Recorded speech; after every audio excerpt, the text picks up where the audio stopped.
Welcome viewers.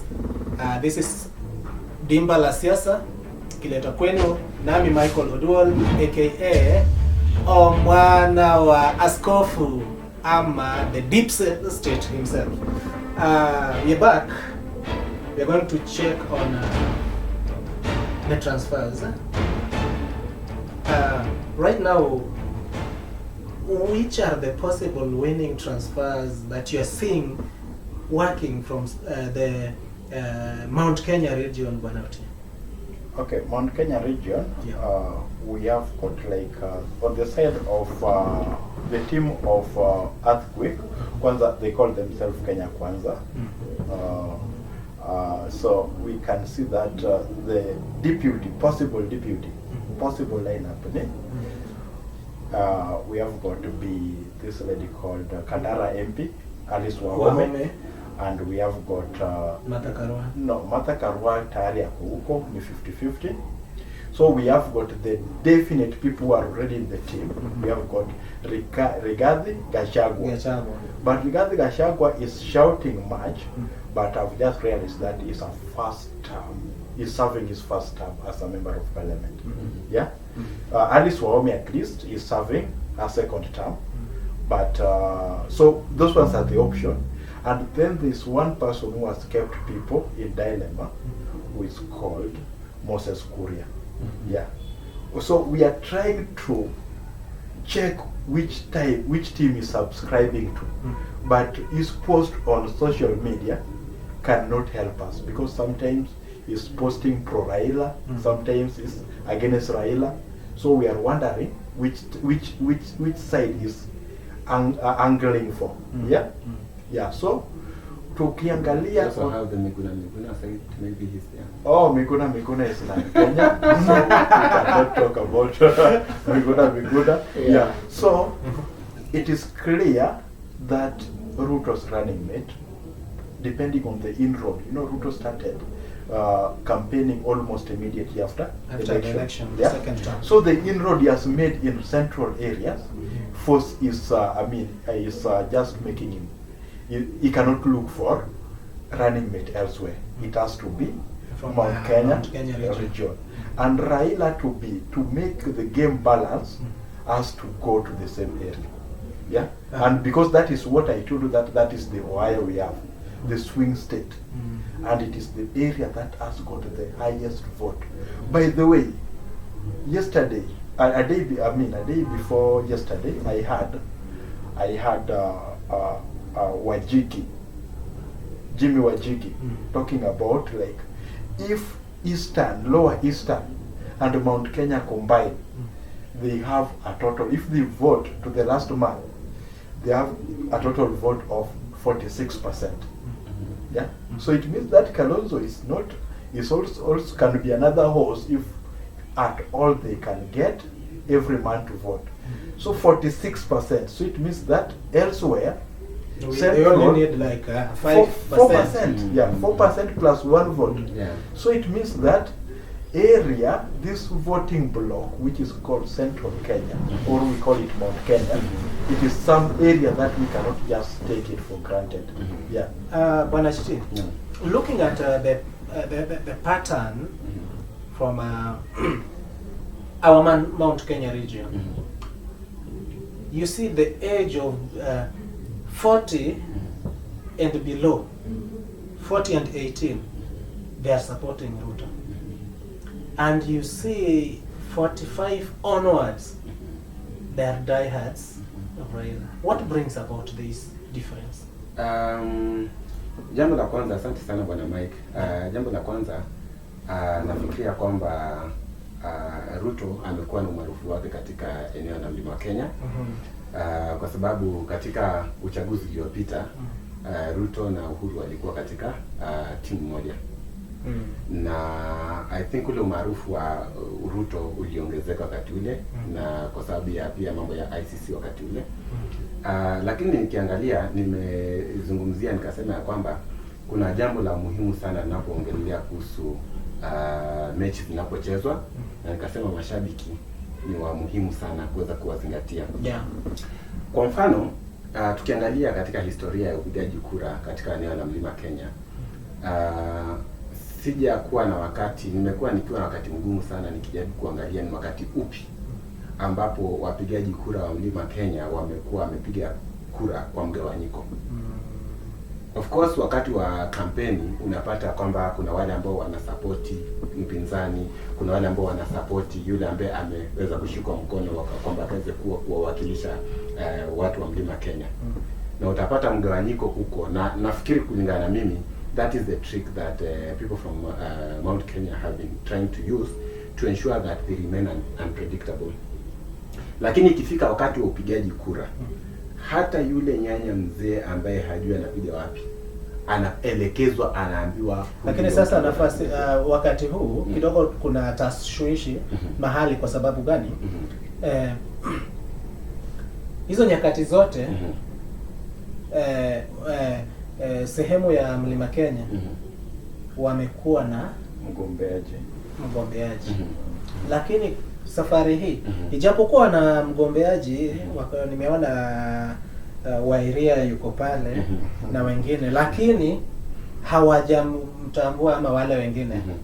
Lakini safari hii mambo ni tofauti, kwa sababu hawajakuwa na yule ambao wanaweza kuwa serious ya kwamba sasa huyu ni kinara wetu. Kumaanisha ya kwamba kidogo, kwa sababu ya ile nafasi Ruto alichukua alipoingia, na hiyo mambo yake ya bottom up na mambo kadhaa yanaendelea, unaona kidogo ameweza kuwakamata vijana. Kwa kweli ukienda upande wa sehemu ya inaitwaje, Kirinyaga na I think Meru, Embu, sio Meru, Embu, alafu na Murang'a, ako na vijana below 40 and below. But ukiangalia upande wa Raila ama supporters wake, unaona asilimia kubwa ni wazee. I think Mike, hiyo inaenda na ukiangalia the side of Ruto's camp, they are against history. Whenever history is talked about, unasikia they quickly dismiss the side of Azimio, because what is working for Raila on that is history. Because we are seeing like there are some previous deaths, ya Jomo Kenyatta na ya Raila, which they can relate with. Which they can relate with. So only aged people can understand those deaths. But now we also know that acha nimalize 10 yangu alafu we pia upewe 10. So that one is something that the younger generation also witnessed. So that is why the younger generation are subscribing to Ruto. So to them they look at it as a betrayal, a recent betrayal. But the older generation are seeing like a generational betrayal. I think I agree with you, Dr. T, but somehow there's some element I want to bring in. And I remember me talking about there are people who come to campaigns because of that hype. They've never even seen Ruto or they've never seen Raila. So they just come there. You think these are your followers, but they are adding to the number in terms of campaign. Crowd. But when you're talking about the crowd. But when you're talking about the real voting, could be they will not even vote. And let me also tell you the danger of having a huge number of followers of your followers who are youthful. You've seen even in churches, youths are very volatile.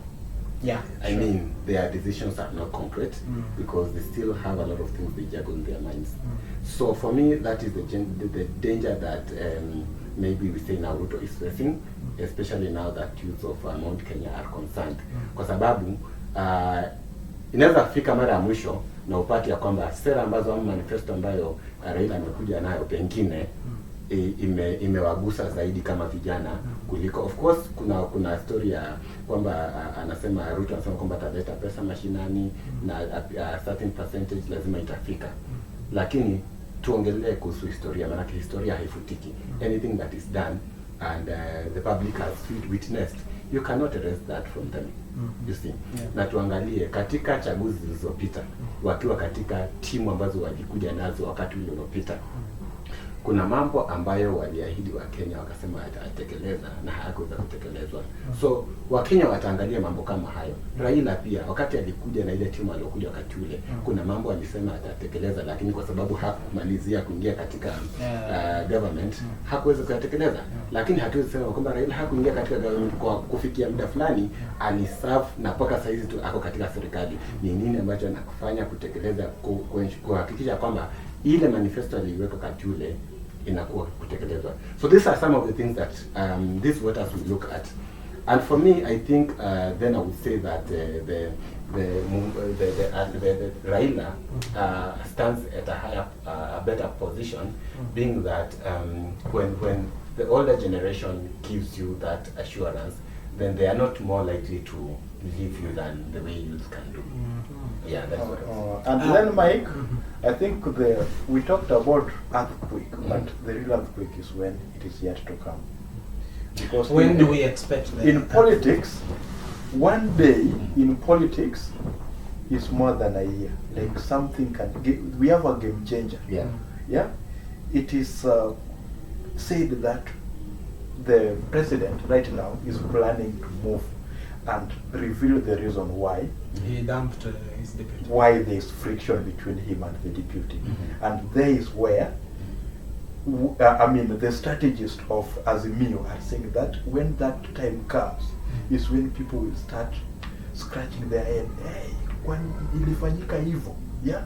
Yeah. So I think that is going to be the real earthquake. Like, oh, kumbe amesumbua tu kijana yetu hivyo. Yeah? So that is going to be the real, because the president is planning to walk, to move around on more, I mean, assessment of the project. So you will be saying that, you know, I've done this and I did it when I was getting a lot of peace from my brother Raila Odinga. Yeah. So that is the real time that the earthquake, and you know, the same way that Vic has pointed it out, that youths do not have concrete judgment. Yeah.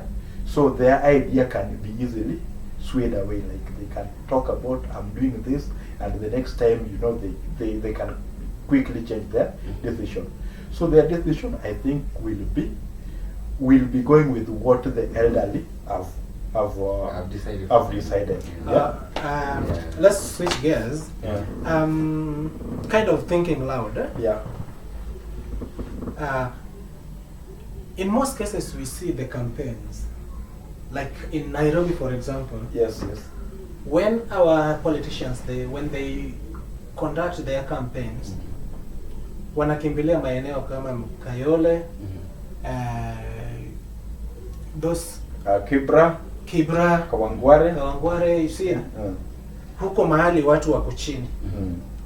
And I'm wondering, why don't we see campaigns in Lavington, in Kileleshwa, in Karen, in Muthaiga, you see, in Runda? Why? To me, I see it's a kind of manipulation by politicians. Why don't they have their campaigns there?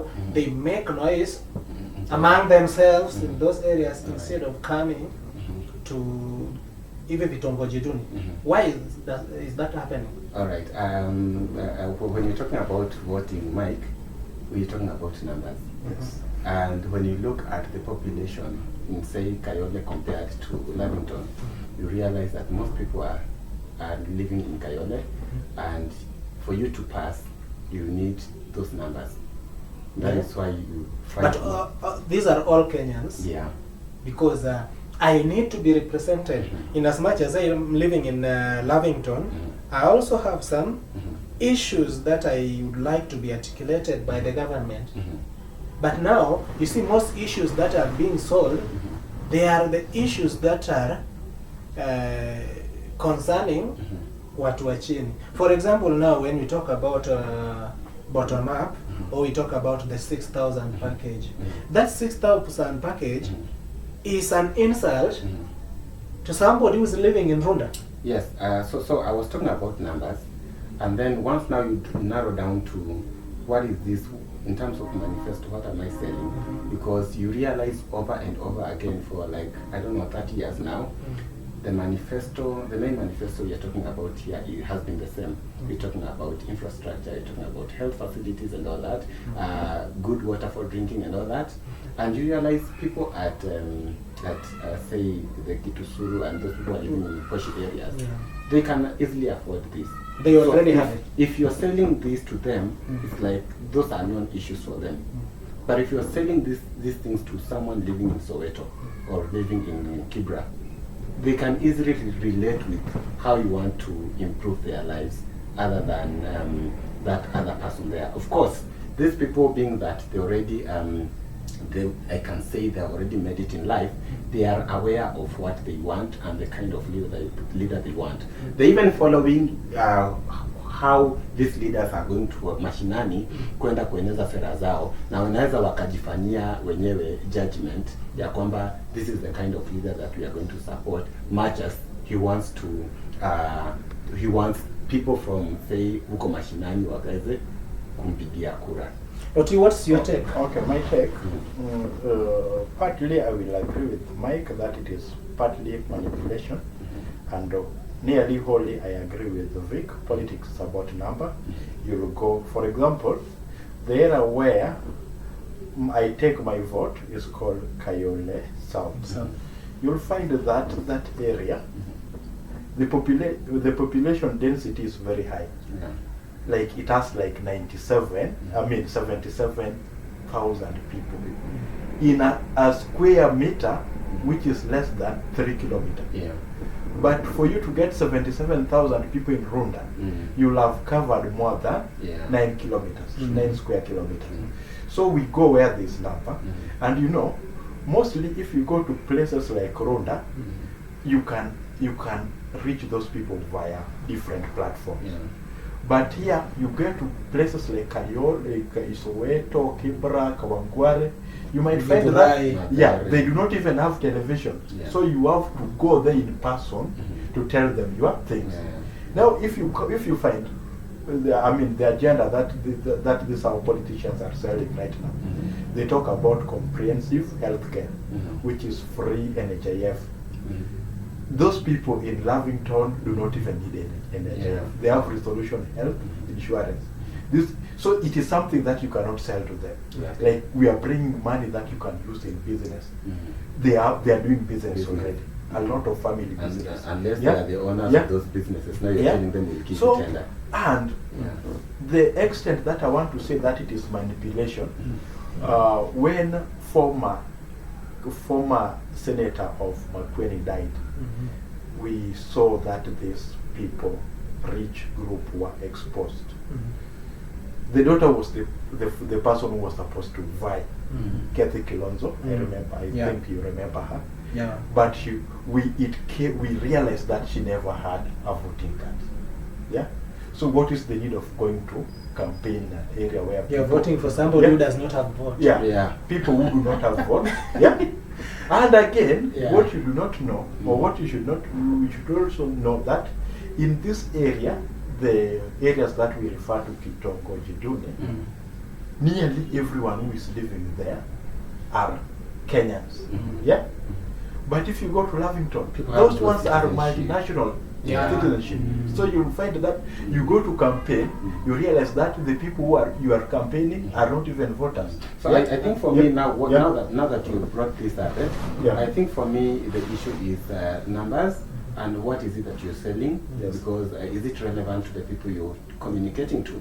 And you also realize some teams, you know, when it's say summertime, people go to Japan, people go to America, people go to right now I go Dubai, most of them go to Dubai, you know, and you don't get voters in Dubai.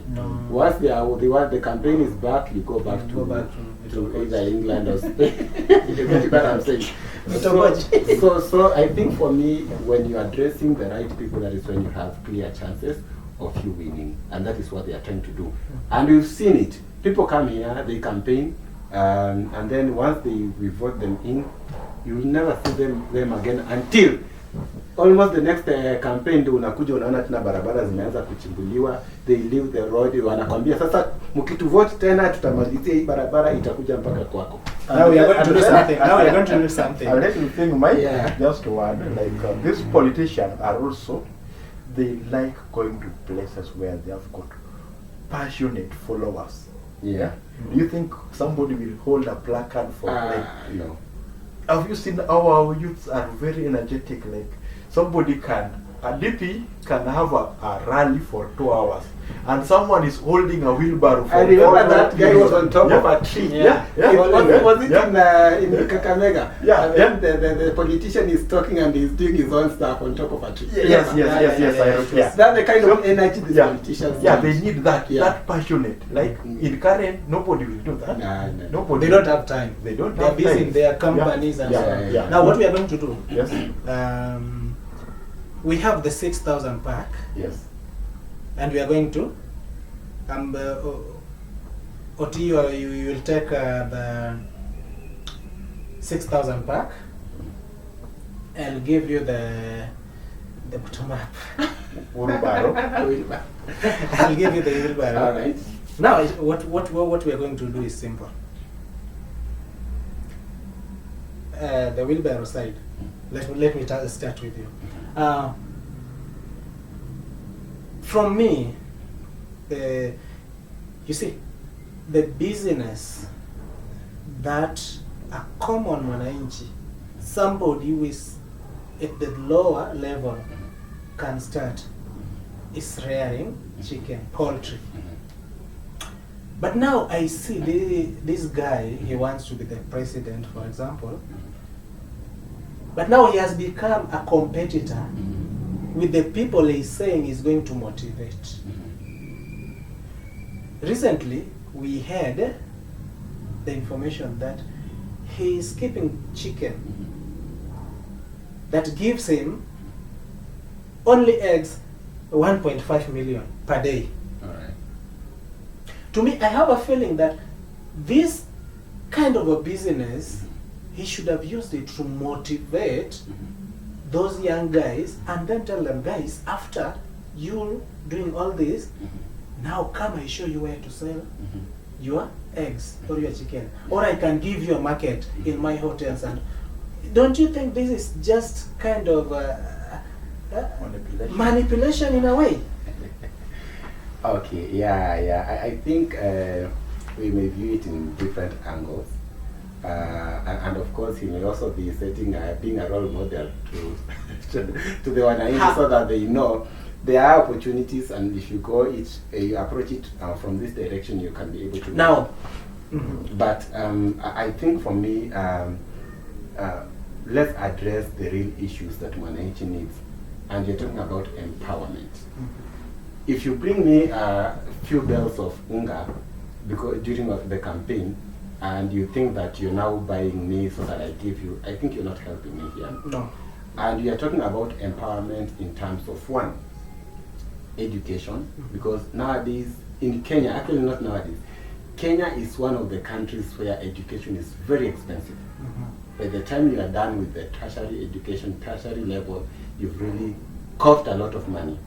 And that is one area of empowerment that if us as the wheelbarrow would want to ensure that we engage the citizen, would first of all tackle it from that end. The other thing we are talking about unemployment, because now you're busy educating these young fellows, but when they are done, when they've qualified, do we have opportunities that we've made clear for them, so that once the education is done with the schools or the universities are done with them, the government takes them for employment.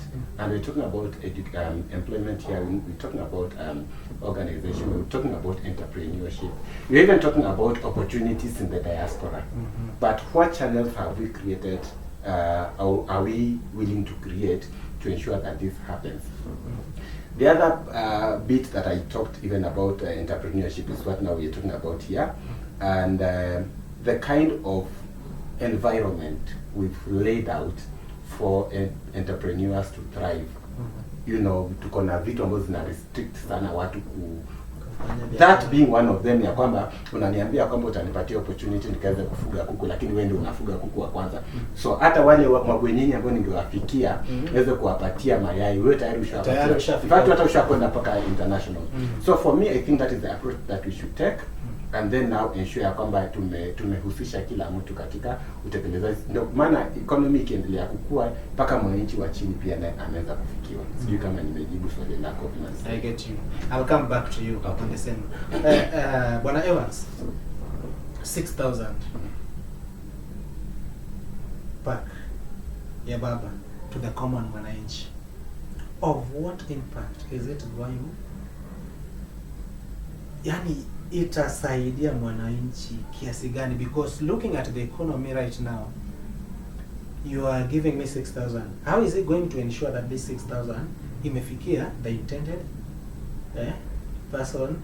And how is it, because we know tukiwa na a lot of money in circulation, then it means we might fuel the what is it called, inflation also, because we are getting it easily but spending it, you see, and also the cost of living has gone too high. And then at the same time, I have a feeling that instead of the 6,000 pack, we should have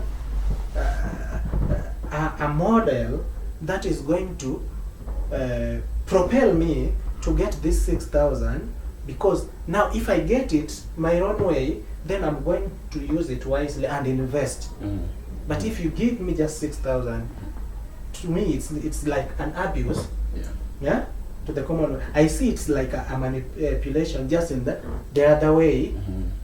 Ruto is manipulating the guys by him keeping the cuckoos and selling and being a competitor. Don't you think it's a manipulation in one way? Okay, with politician, you can read a lot, but okay, let us not just delve on one area. When we look at this thing, Raila's package, if you go to even Western world, you'll find that social welfare is there. Even Americans now who do not have work, they are being paid. I talked to somebody from Australia, told me that they are paid Australian dollar, which is equivalent to 800 after every 2 weeks. They are being paid 800 Australian dollar after every 2 weeks. People who do not have work. So if that one is brought here in Kenya, okay, our amount is really meager, but remember that this same Raila Odinga has talked about, they are bringing what is called comprehensive health insurance. So with health covered and education, they have also pledged that they are bringing education, free education up to university. So it means that what you are going to do is spend it in housing. And also he has added together with something that we call like grant, which will not require loan payment until after 7 years.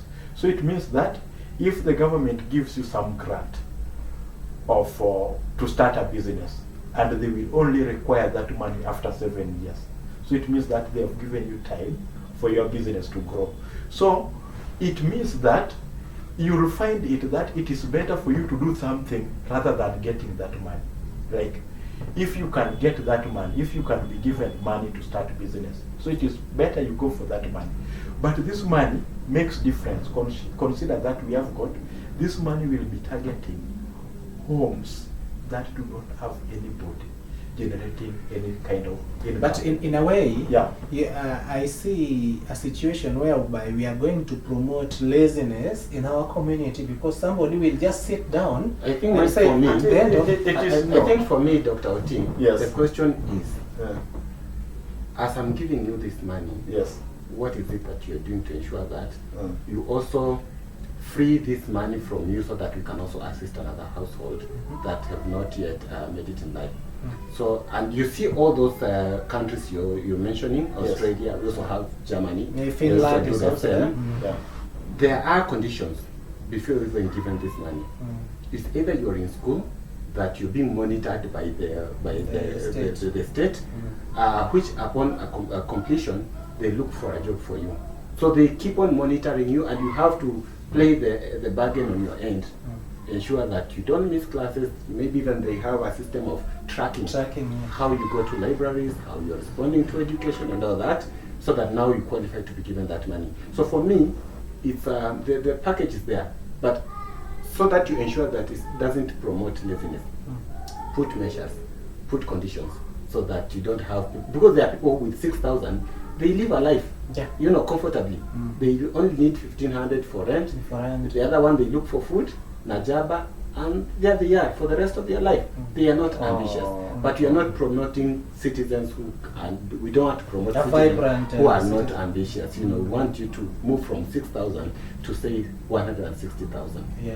So that is the generation. Okay. If you are very keen at the manifesto, and even the people are being addressed in these our political rallies, you'll realize that the target is youth and women. Yeah. Nobody talks about the men, older men. So maybe these are the people that this is targeting, because you'll find that a lot of things, 6,000 with the current economy that we have, will barely do nothing. Look at the price of fuel. Look at the price of cooking oil. They are skyrocketing. Yeah. So it means that even if somebody gives you 6,000 now, if you decide to, you cannot be comfortable with that, for sure, unless you have missed the direction. So if you go to these other countries, people who are registering for welfare, social welfare, are being ridiculed. Yeah, like people, like you'll find that some people are ready to suffer rather than registering there, because people, there is a way that people are, they regard you. They are saying that, let me go for work, let me go and work so that you, so that the government can pay you. Yeah, so that is a way that somebody can use to belittle you. Are you getting? Okay. Another thing that I wanted to bring in. Yes. We have heard from our politicians severally. They say we build Kenya, and buy Kenya, build Kenya. Yeah. But this thing is not there. It's not even existing. In fact, naona unafiki mkubwa kwao kiasi kwamba now we have a lot of citizens graduating, young guys graduating every year. How I look at the number of universities and colleges that we have around. But then, when we walk around in our streets, we see the clothes are imported from China, from where. We see even fish. You go to Kisumu. Kisumu is known. In fact, anybody who has never been in Kisumu, he or she knows that nikifika tu Kisumu hivi, the first meal that I should eat is fish. But when you go to Kisumu, you find China fish. Okay? But another thing, these guys, they have companies. But if you go to those companies, you'll realize the line managers, the directors, they are not Kenyans, and yet these people are promising us that when they get this government, the youths will get a job. While those jobs, they have given to outsiders. Look at the constructions going on. Yeah? Now, where are we safe as a country in terms of job opportunities for the youth? Considering the fact that they themselves, they don't do what? They don't align to whatever they are saying. I think, Mike, you cannot give what you don't have. And tumeangalia vilabu nyingi ziko na wako na uhaba wa pesa. So hata kulipa wachezaji inakuwa ngumu. So hapo ndio unapata kwamba mchezaji amekuja, amecheza kidogo, amepata umaarufu, anaenda timu nyingine.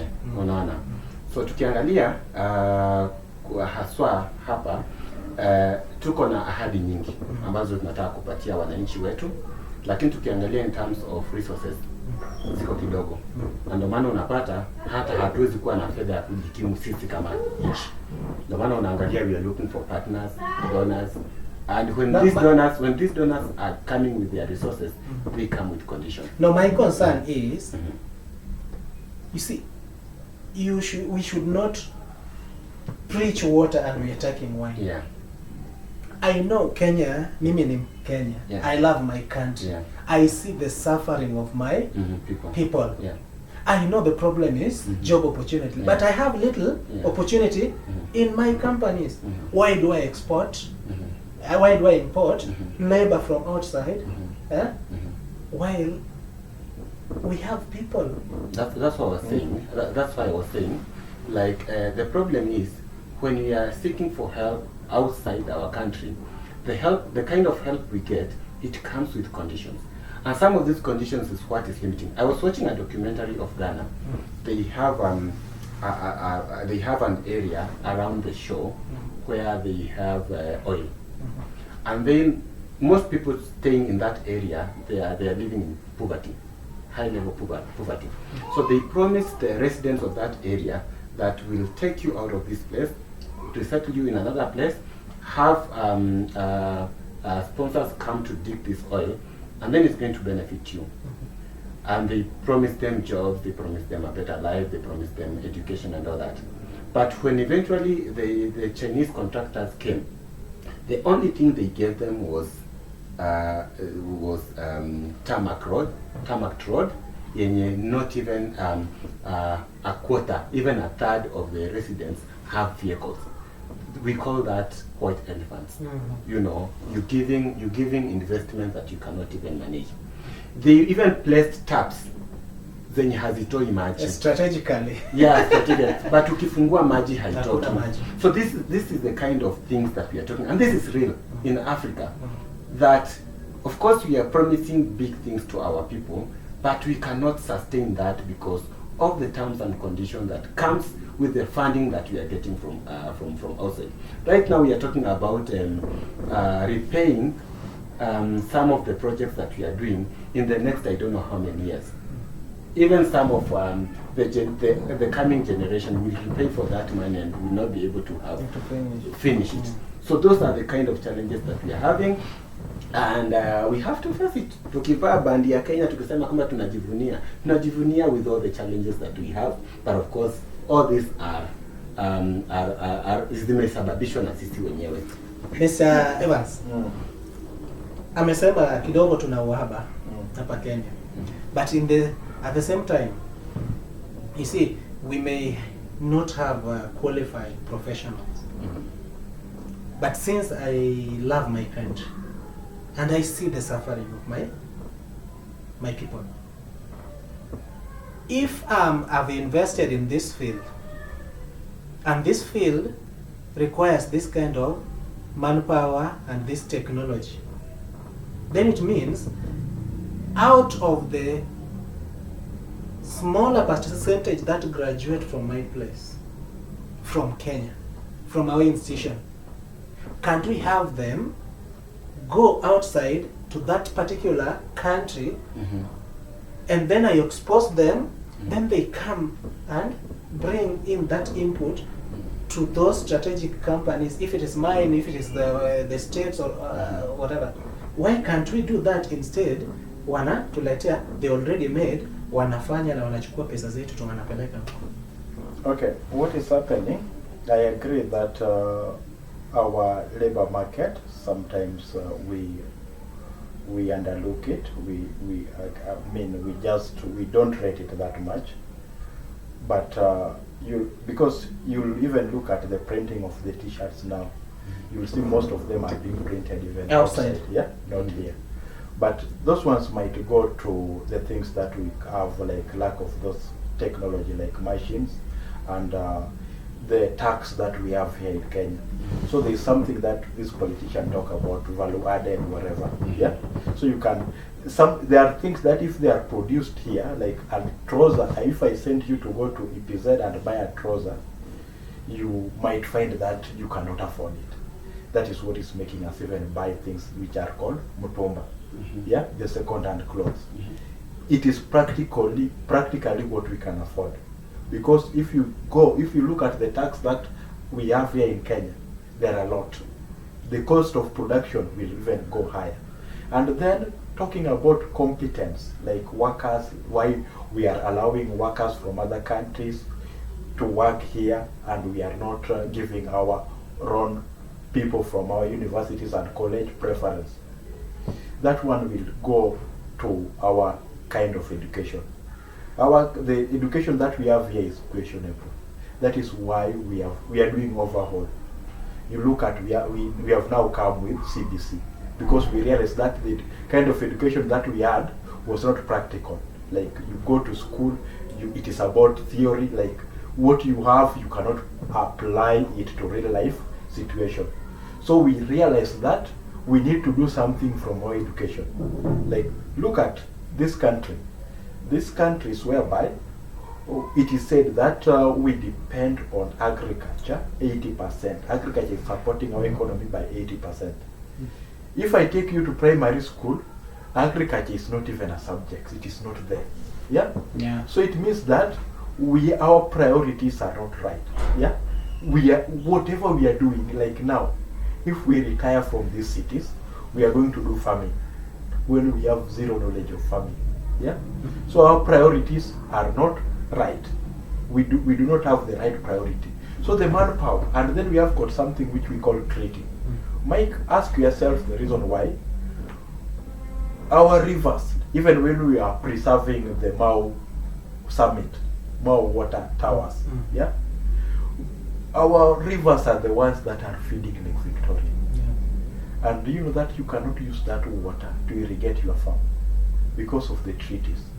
So when our presidents or our leaders go for these loans, they get the loans, and these loans are coming with some conditions. Like, we have seen the roads. There are roads which have been constructed here in Kenya, where the Chinese are the ones who are taking toll.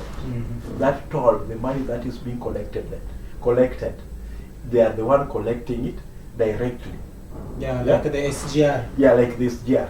Yeah. So those conditions are edging our labor market out. Yeah. Yeah. And I think if we don't evaluate our education, like, are we giving our people the right education? Yeah. We need to assess that, because most of our people who come from universities, you find that they don't offer what is really available there. Yeah. I think if I can add on top of that, I think for me also the issue of patriotism coming, because you're talking about buy Kenya, build Kenya. But how many people they talk that and they do that? And let me ask just an open question even for us. If you are given a chance to change your citizenship for Kenya, based on the experiences that you have, the life you've had, would you not, and you're told maybe you're given an opportunity to be an American or whatever, would you even think twice about it? You getting it? Yeah. So I think for me, and then do we even have the capacity to offer what we are being asked? For instance, if you're given a tender, say you need to supply, the other time we bought kitty, bundle boxes and all that, and even the whatever, the Kim kit. Did we have a Kenyan-based company that would be able to supply some were reasoning that we could easily get them from our university. I think it is JKUAT. Even during the corona, they came with all those things. Yes. But we are talking about we want to invest in something that will not be questionable during your tenure, so that you are told that you didn't perform. So you don't want to go for something that you're going to guess about. You want to offer to Kenya something that you know is going to remain there for a long time. Guys, it's Dimba la Siasa. We are still urging you, please go out. If you are a young guy, go out, chukua kura ili uweze kuwa na nafasi nzuri ya kuchagua yule kiongozi ambaye atakufaa. We are taking a short break. We'll be right back.